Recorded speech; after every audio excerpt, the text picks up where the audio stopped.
So let's get down to the brain development. Now, one of the things we know is that there's that period where we absolutely have to be the apple of somebody's eye. The kind of, everything, and they're charming, right? I mean, somehow survival of the species, you can do those things and need diaper changes even. And they're still charming enough to keep us connected and attached. And part of what we're talking about is the attachment bond, which is psychological jargonese for what, how, what's between that keeps us connected. Now I'm going to talk a little bit about the Porcupine Index. Do you know about the Porcupine Index? Porcupine, it's a metaphor obviously, but porcupines have certain needs, like at night when they go to bed and it gets cold, they might start getting closer. If they get too close, the quill starts sticking in.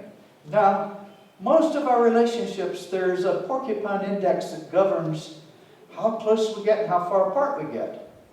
And some of your friendships, well, particularly for men, we know, I mean, maybe once a year, maybe once every 5 years. For other people, if you get too far apart, somebody starts pursuing. And then if you start pursuing too much, there's more distance. More distance. So, part of being a friend is to figuring out how close, how distant. Some of our children are extroverts, and they need somebody in their life to talk to all the time. Some of the children are introverts. They would like to play alone upstairs, thank you very much. And please don't send somebody up and think, if I don't get out there and play all the time, that I'm going to develop into a hermit. But as we know, introverts manage to recharge their batteries alone. That's the way their brain works. Extroverts get higher than a kite, just talking to more and more people. You may have 365 friends for a birthday party, is what somebody told me. And by the end of that, they're still way up there.